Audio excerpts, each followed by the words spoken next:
Muy bien, seguimos con nuestro tema sobre el Espíritu Santo y llegamos a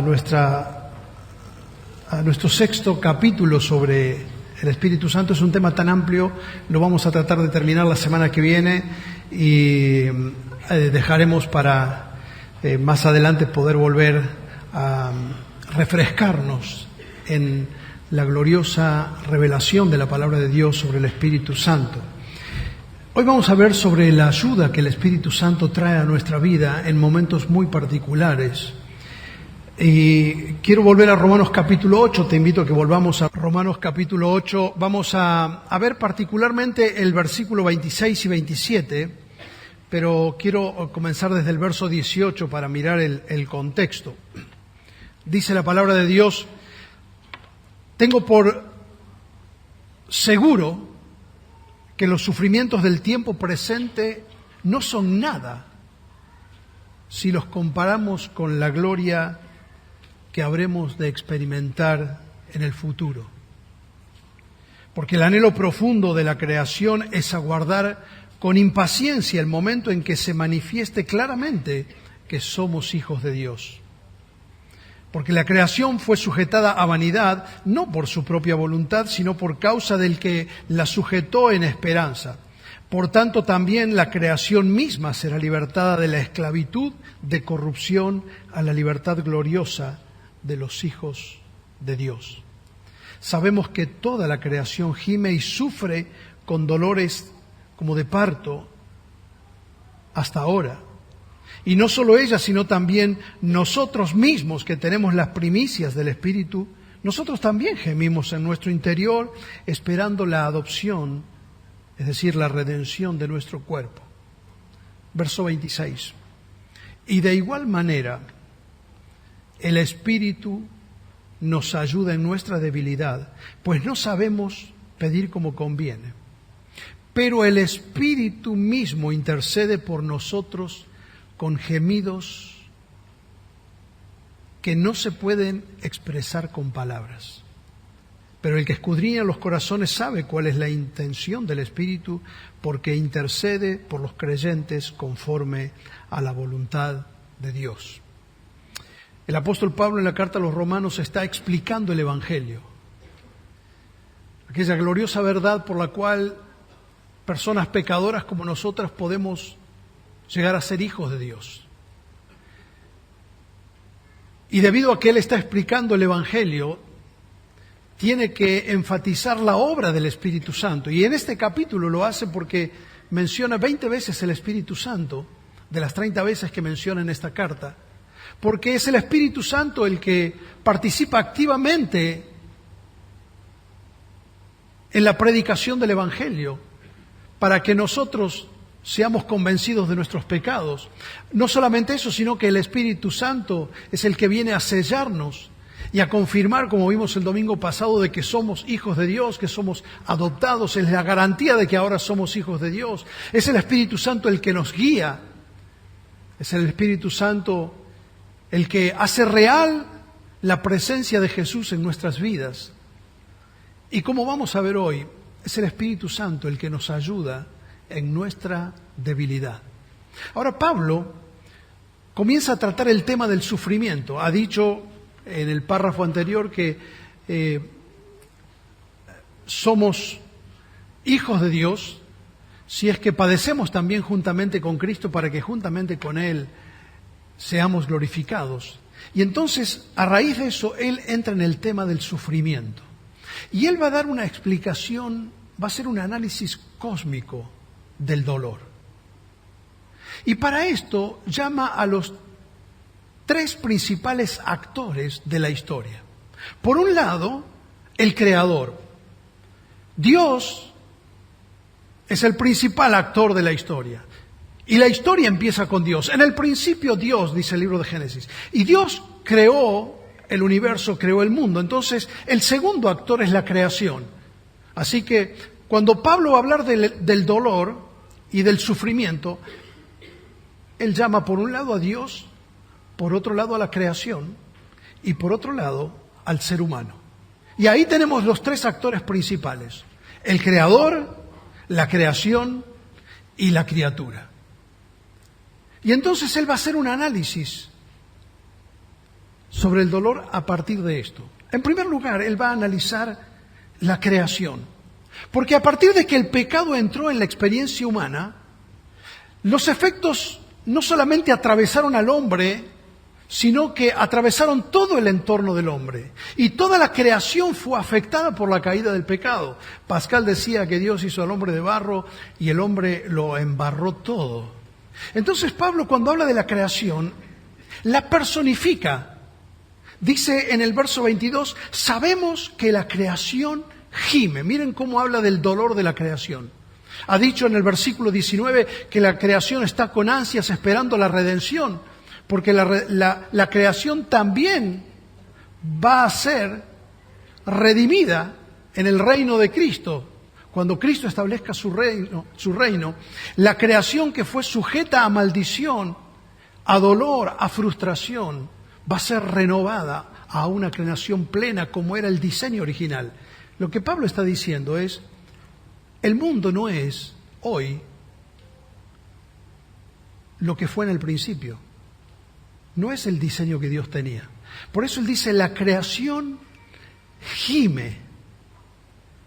Verso 20 dice, fue sujeta a vanidad, o es decir, a frustración. Y dice en el verso 21 que la creación será liberada de la esclavitud de la corrupción. Esa palabra corrupción allí significa descomposición. Esto de alguna manera en física se llama la ley de entropía, y es que el paso del tiempo defecciona la materia. El paso del tiempo, todo, nosotros decimos la fatiga de la materia, todo lo envejece, todo lo va arruinando, todo lo va deteriorando. Y el mundo que Dios había creado, que era un contexto ideal, a partir de la caída se nos volvió en contra, porque ya no es como debía ser. Entonces no hay de pronto nada más precioso y a la vez más peligroso que la naturaleza. ¿Conoce usted algo más precioso que la naturaleza? ¿Conoce usted algo más peligroso que la naturaleza?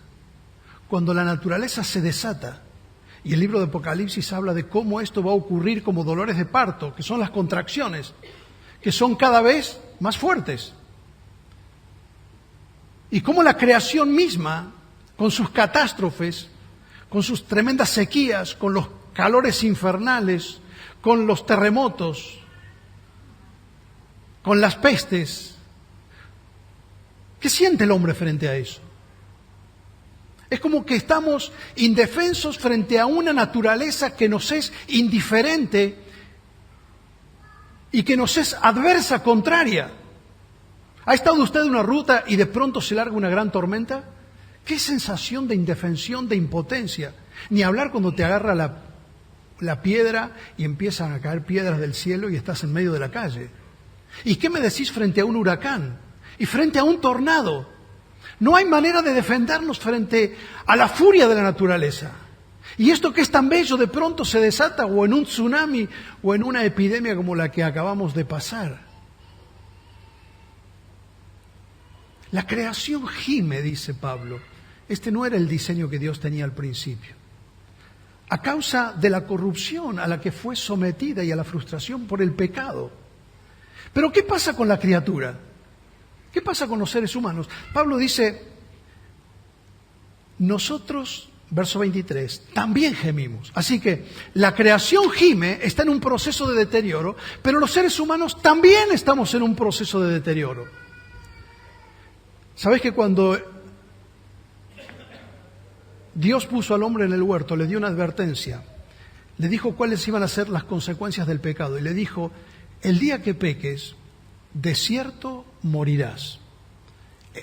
La expresión hebrea, en el libro de Génesis, es un texto que fue escrito originalmente en hebreo, se repite el verbo morir 2 veces. No dice, ciertamente morirás. Dice, morirás, morirás. La palabra morir está 2 veces. En el lenguaje hebreo, cuando querías enfatizar algo, repetías la palabra 2 veces. Y eso se interpreta, por ejemplo, que es ciertísimamente morirás. Es inevitable la muerte. Pero en realidad, y hay otra forma de traducirlo a eso, algunas versiones lo traducen así. Literalmente el texto dice, el día que peques, muriendo morirás. Es decir, a partir del pecado se activa un timer, como un reloj con una cuenta regresiva.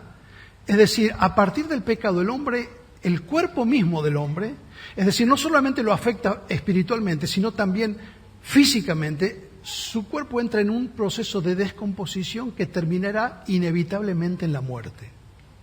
Y esto es algo que vuelve loco a los científicos.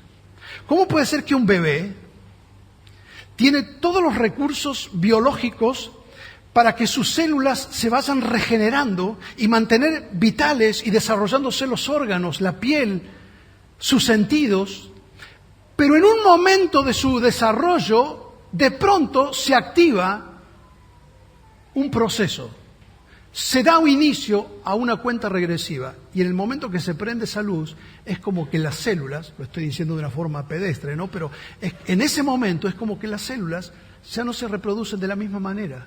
Y eso que venía en plenitud empieza a sufrir deterioro. Y la piel ya no es la misma. Y uno se mira al espejo y mira una foto de hace unos años y dice, el tiempo está haciendo algo en mi vida. Shakespeare decía, con cada minuto del vivir crecemos y con cada minuto del crecer morimos. Es decir, muriendo, morirás. Y Pablo dice, nosotros también gemimos en nuestro ser interior porque esperamos la redención final como hijos de Dios, de nuestros cuerpos también. Porque estamos sujetos a este deterioro,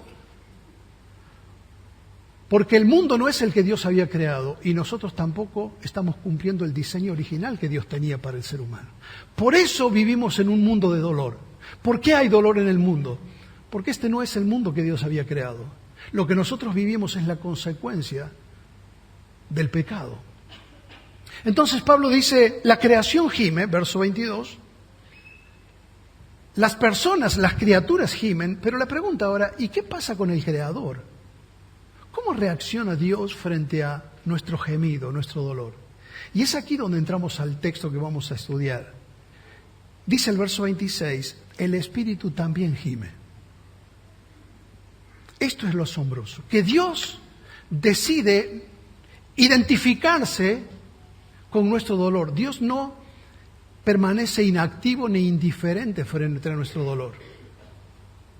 Cuando Jesús vino al mundo, Él no vino a explicarnos el dolor. No dio una sola teoría sobre el dolor. Él vino a sufrir nuestros dolores. Se identificó con nuestro dolor. Un escritor español dice algo interesante cuando él habla del gemido del hombre y del dolor del hombre. Y él habla de la octava palabra de la cruz. Ustedes saben que en la cruz Jesús pronunció 7 palabras, 7 frases. La última fue, en tus manos encomiendo mi espíritu. Pero este escritor dice, hay una octava palabra, que no tiene palabras, pero es un gemido. Porque dice el Evangelio de Marcos, capítulo 15, verso 37, que Jesús clamó a gran voz y entregó su espíritu. Y ese clamor, que no es la articulación de una palabra, sino simplemente un gemido. Entonces este escritor dice, esto no fue un susurro, no fue un murmullo, fue un grito de dolor, fue un gemido. Y entonces hace esta pregunta. Dice, me pregunto si Dios no debiera concedernos un terrible don a los seres humanos. El más terrible de los dones, que una sola vez en la vida, por solamente 5 minutos, ocurra el milagro de que se haga silencio en todo el universo, para que podamos escuchar entonces, detrás de ese silencio, todos los llantos que se van a llorar y que se han llorado en el mundo, el dolor de los hospitales, el grito de las viudas, de los huérfanos, de los que pierden un hijo, el dolor desgarrador de los que son olvidados, de los refugiados, de los abandonados, de los hambrientos. Entonces él pregunta esto: ¿quién lo podría soportar? ¿Quién podría cargar sobre su espalda y sobre su conciencia los dolores de todos los hombres, de toda la historia, de todo el mundo? Solo Jesús puede hacerlo. Y eso es lo que hizo en la cruz.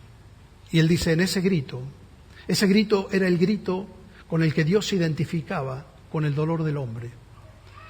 El grito de Jesús en la cruz muriendo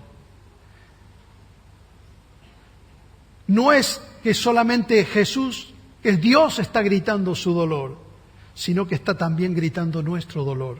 Como dice Isaías 63:9, en toda angustia de ellos, Él también fue angustiado. Dice otra versión, Él sufrió con ellos lo que ellos sufrían. Es decir, Jesús viene a resignificar, a acompañar, a empatizar y a identificarse con nuestro dolor. Y lo hace no solamente a través de Cristo, sino que ahora envía el Espíritu, dice, y de igual manera, verso 26, el Espíritu nos ayuda en nuestra debilidad. Ahí está la obra del Espíritu Santo. El Espíritu Santo nos ayuda en nuestra debilidad, en nuestra perplejidad, en nuestra depresión, en nuestras preguntas, en nuestra inseguridad, en nuestros temores. Y de manera particular viene para ayudarnos en algo que es lo primero que nosotros perdemos cuando estamos en una prueba. Lo primero que perdemos es el deseo de orar. Entonces decimos, estoy con un problema, ni ganas de orar tengo. Y no puedo orar. Y el Espíritu viene y nos ayuda. Y esa palabra ayudar significa venir a compartir una carga. Es decir, Él no viene a hacer lo que yo tendría que hacer. Él viene a acompañarme, a compartir, a luchar conmigo. ¿Se acuerdan el término paracletos? El que viene para luchar a tu lado. ¿Pero por qué tiene que venir a ayudarnos? Bueno, Pablo da dos razones. En primer lugar, porque nosotros no podemos. Y en segundo lugar, porque nosotros no sabemos. Primero, dice, ¿por qué no podemos? Porque somos débiles. Somos seres débiles. Pero nuestra debilidad jamás va a ser un impedimento para que obre su poder. Somos frágiles. Y Él viene para llevar nuestras cargas. No estás solo en tus cargas, en tus luchas. Para eso Dios envió su Espíritu Santo. Pero Pablo no solamente dice que somos débiles, también dice que no sabemos. Así que por un lado no podemos y por otro lado no sabemos. Somos seres limitados. Estamos limitados en el tiempo, en la sabiduría, en el conocimiento. No sabemos ni siquiera qué pedir. Pero nuestras limitaciones jamás van a limitar a Dios. Dice, cuando nosotros estamos en problemas, no sabemos pedir como conviene. Note que él usa la primera persona del plural. Él no le dice a los hermanos, ustedes cuando están en un problema ni siquiera saben lo que les conviene pedir. No, dice, yo me incluyo, yo tampoco. Cuando él estaba preso, él les escribe a los filipenses, le dice, miren, yo no sé qué es mejor, qué pedirle a Dios, si irme con el Señor o quedarme. Él mismo lo experimentó. No sabemos a veces qué pedir. Y nuestra petición está limitada por nuestra concepción de lo que pensamos que es lo mejor. El problema es que nosotros no conocemos el futuro. Pero Dios sí. Elías en su momento de perplejidad y de dolor le pidió a Dios que le quite la vida. Y él no sabía que Dios tenía otro plan. Y era que Elías iba a ser una de las dos únicas personas que no iba a pasar por la muerte. O sea que el plan de Dios era que él no pase por la muerte y él le pedía la muerte. Así de separados están nuestra visión de la visión de Dios. Dice el profeta Isaías, los pensamientos de Dios son más altos que los nuestros, como el cielo es más alto que la tierra. Porque cuando yo estoy en un problema, Yo pido desde mi perspectiva, desde mis emociones. Mi naturaleza humana, mi carne, como la tuya, no quiere pensar y descansar en las promesas de Dios. Quiere cosas concretas. ¿O no te pasa eso? Mi naturaleza humana, mi carne, no quiere pensar en después. Quiere la solución aquí y ahora. Mi carne no quiere un proyecto para mañana. No quiere un propósito para la eternidad. Porque mi carne sabe que ella se va a quedar de este lado de la eternidad. Entonces, si Dios me va a dar algo, yo lo quiero ya. Si Dios me va a dar algo, yo lo quiero aquí y ahora.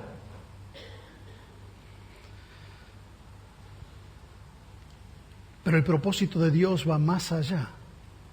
Y como nosotros no entendemos, no sabemos qué pedir, como conviene. Pero el Espíritu mismo intercede. Ahora, note esta frase. Como nosotros no sabemos qué pedir, qué es lo que nos conviene, entonces el Espíritu tiene que intervenir. Es algo que nosotros no nos damos cuenta. Ya vamos a ver por qué. Dice el Espíritu, no dice el Espíritu intercede, ¿cómo dice? El Espíritu mismo. ¿Qué está diciendo? El Espíritu personalmente, voluntariamente y activamente interviene para auxiliarnos. Y esto es fantástico. ¿Sabes? Una de las consecuencias de la teología de la intercesión mariana, esa es teología de la Iglesia romana, que dice que, bueno, María es mediadora entre los hombres y Dios. Porque está el concepto de que ella es humana y ella nos entiende, pero Dios no nos entiende. Entonces yo le pido a Dios y Dios no me escucha. Entonces, ¿sabes? Tienes que hablar con la mamá de Jesús. Pues si vos hablas con la mamá de Jesús le va a hablar a Jesús y Jesús te va a escuchar. Entonces es como que Jesús está inaccesible para los seres humanos y necesitamos a alguien más humano, alguien como nosotros, como María. Entonces yo le hablo a María para que María le hable a Jesús, para que Jesús le hable al Padre, para que entonces el cielo me lleve el apunte. Y Pablo dice, no, la Trinidad entera se involucra en nuestra vida. En este mismo capítulo, unos versos más adelante, el apóstol Pablo dice en el verso 34, ¿quién nos condenará? Romanos 8:34.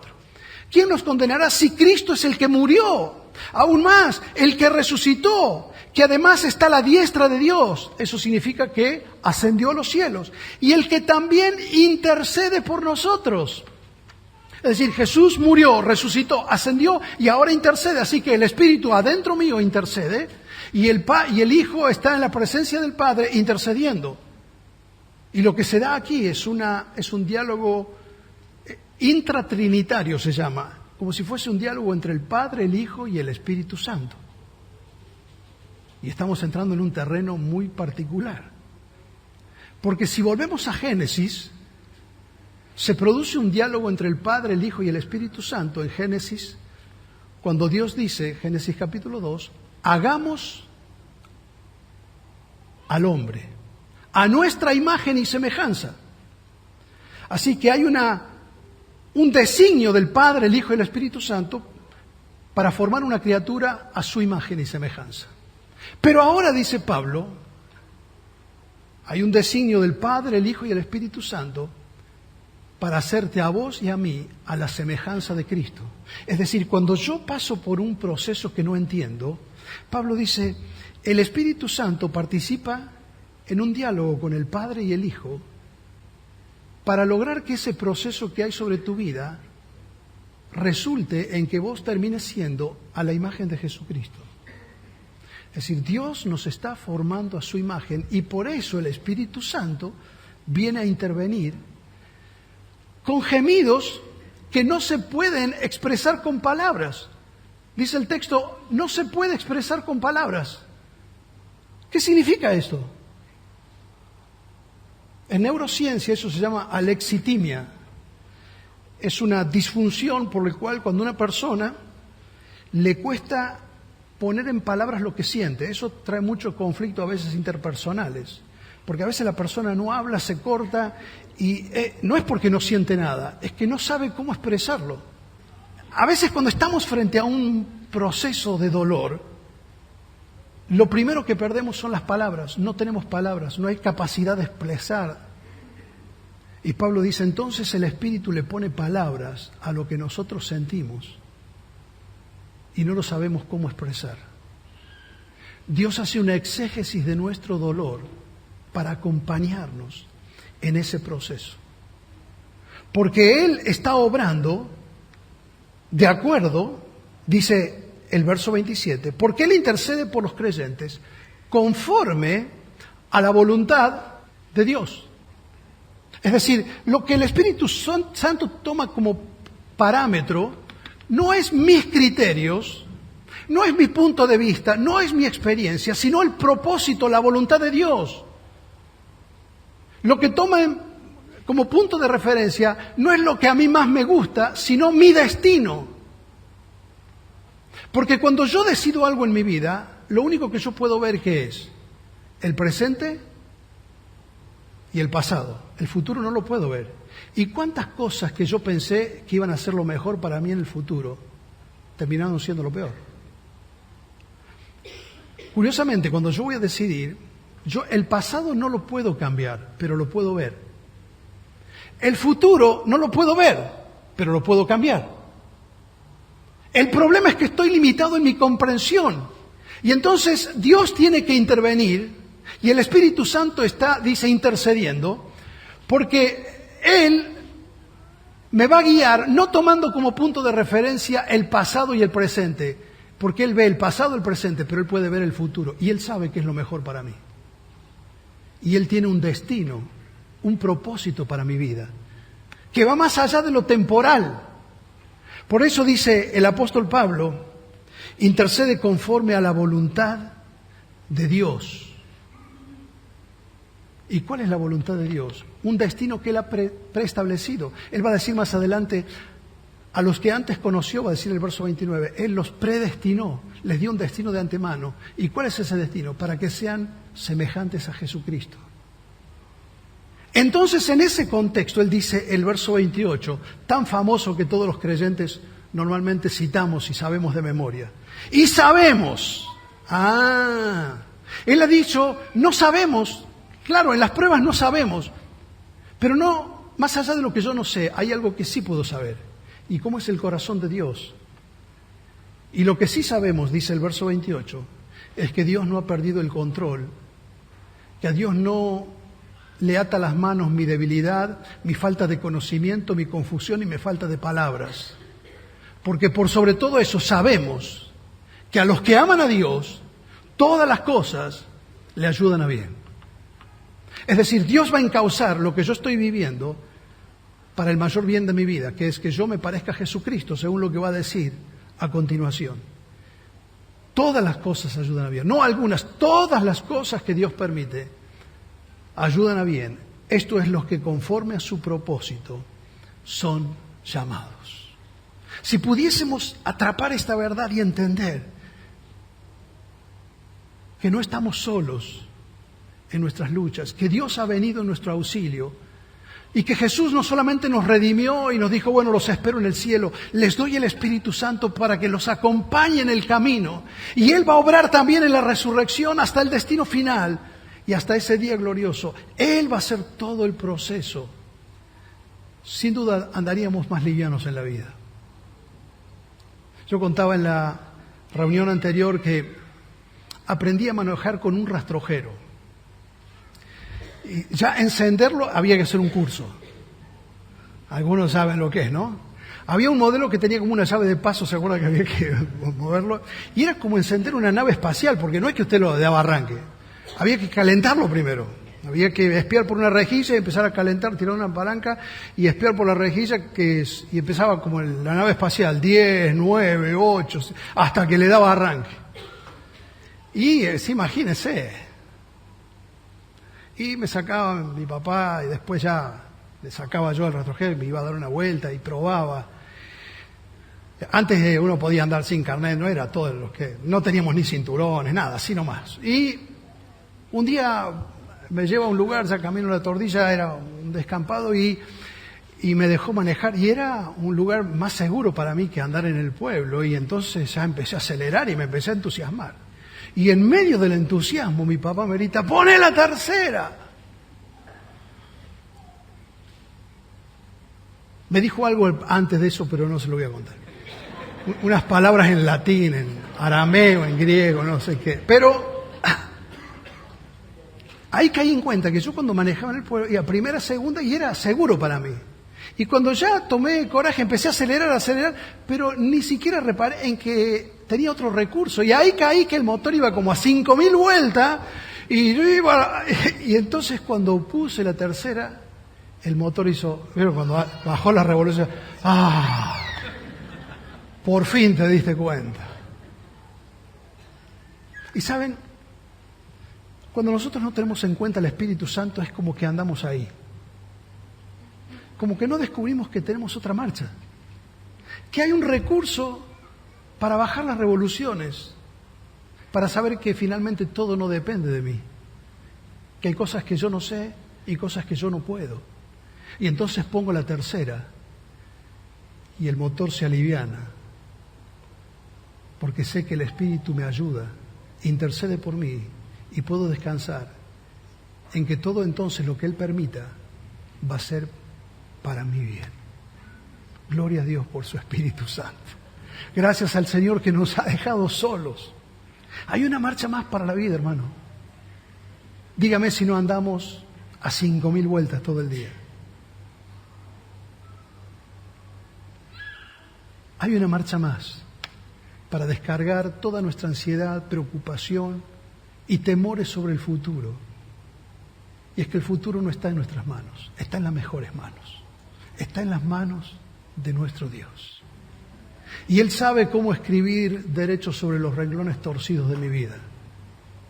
Y el Espíritu sabe cómo escribir derechos sobre los renglones torcidos de mis oraciones. ¿Cuántas veces el Espíritu le dirá al Padre, no le hagas caso a lo que Gerardo está pidiendo, no tiene ni idea de lo que está pidiendo? Cuando los discípulos le decían, Jacobo y Juan le decían a Jesús, Señor, permitinos en tu reino, uno sentarme a la derecha y el otro sentarme a la izquierda.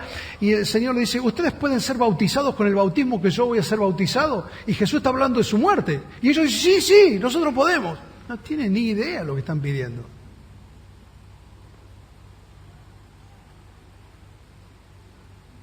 Termino con este pasaje de 1 Pedro 4:11, que tiene que ver con la unción del Espíritu, pero como no vamos a tocar la unción, solamente quiero cerrar con esto, que está conectado con lo que acabamos de decir. Dice el apóstol Pedro, escribiendo a hermanos que están pasando por pruebas y están perplejos frente a lo que está ocurriendo, y Pedro dice, no tienen que asombrarse de que estén pasando pruebas como si fuese algo extraño para un cristiano. Y él les dice en el capítulo 4, verso 14, cuando ustedes padecen por el nombre de Cristo, son bienaventurados, porque el glorioso Espíritu de Dios, escuche esto, reposa sobre.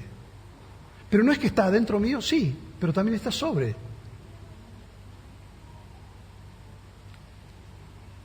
Sobre nosotros. Y esto me lleva otra vez a Génesis, porque la primera mención del Espíritu Santo está en Génesis capítulo 1, verso 2. En el segundo versículo de la Biblia dice que el Espíritu de Dios se movía, literalmente significa temblaba, sobre la faz del abismo y trajo orden a todo el caos.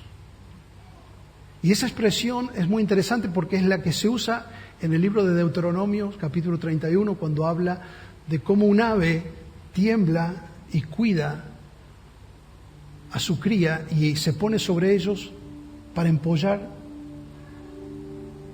a sus pichones.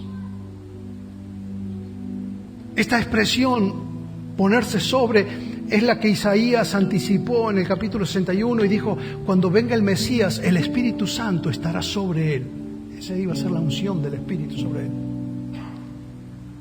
Y cuando Jesús se paró en la sinagoga y dijo, el Espíritu Santo está sobre mí, porque me ha ungido, ¿ves? Esa es la unción. El Espíritu Santo está sobre mí porque me ha ungido el Señor para traer buenas nuevas a los que están dolidos. Para decirles que hay libertad a los que están prisioneros. Es la misma expresión que el ángel le dio a María cuando ella tampoco sabía qué pedir y no sabía cómo. Y el ángel Gabriel le viene a anunciar del nacimiento de Jesús y ella dice, ¿cómo puede ser esto? No entiendo. ¿Y qué le dijo el ángel? El Espíritu Santo vendrá sobre ti. Y es esta expresión que usa el apóstol Pedro. Y es maravilloso porque la idea de empollar, esa es la idea, de empollar. El Espíritu Santo viene sobre nuestras vidas porque está gestando algo. Es como incubar. Cuando una gallina se pone sobre sus huevos y está empollando, ¿qué está haciendo? Está cuidando un proceso de madurez que tiene que llegar a término. Porque está produciendo un hijito. El Espíritu Santo viene sobre nosotros aún en nuestras dificultades. Especialmente se manifiesta en esos momentos. Porque Él nos está acompañando en el proceso de parecernos a Jesús. Y así como el Espíritu Santo tuvo que obrar con poder y venir sobre María para que Jesús se pueda padecer, para que Jesús se parezca a mí, para que Jesús se haga como yo, para que Él se haga un ser humano, tuvo que venir el Espíritu Santo sobre María. Pero ahora tiene que venir otra vez y viene sobre mi vida para que ahora yo me pueda parecer a Jesús. Por eso, mi hermano, no estamos solos en este proceso. Bendito sea el Señor. Que Él no se limita a lo que nosotros podemos pedirle y entender. Como le dijo el apóstol Pablo a los hermanos de Éfeso, Dios es poderoso para hacer mucho más allá, mucho más abundante de lo que pedimos y de lo que entendemos. ¿Y cómo lo va a hacer? Dice, Dios es poderoso para hacer mucho más abundantemente de lo que pedimos y de lo que entendemos, por el poder que actúa en nosotros. ¿Por qué lo hace? Por el poder que actúa en nosotros. ¿De qué estaba hablando? Del Espíritu Santo que Dios te ha dado para acompañarte hasta el final del camino. Nunca estarás solo. El Señor está con nosotros todos los días por su Espíritu Santo. Gloria a su nombre. Te invito a que podamos presentarnos al Señor en oración.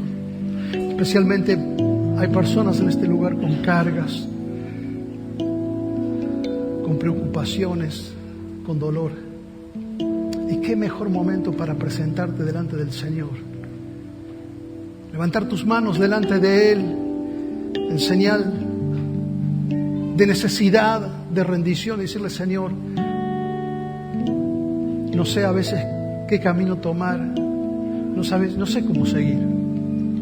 Pero Señor, esta noche sé que al buscar tu rostro puedo descansar en tu presencia. Al levantar mis manos, al levantar mi rostro hacia tu presencia, puedo recordar que hay una marcha más para la vida, que no todo depende de mis revoluciones, que tu Espíritu Santo ha sido enviado como el ayudador. El Espíritu Santo nos ayuda en nuestra debilidad. Gracias te damos, Señor. Gracias, Espíritu Santo, por esta tarea silenciosa y fiel sobre nuestras vidas, de cubrirnos mientras vas gestando en cada uno de nosotros, vas formándonos en el proceso de madurar, hasta que podamos llegar hasta aquel día, que podamos estar en tu misma presencia. Gracias te damos, Señor. Soltamos nuestras cargas en tu presencia. En el nombre de Cristo.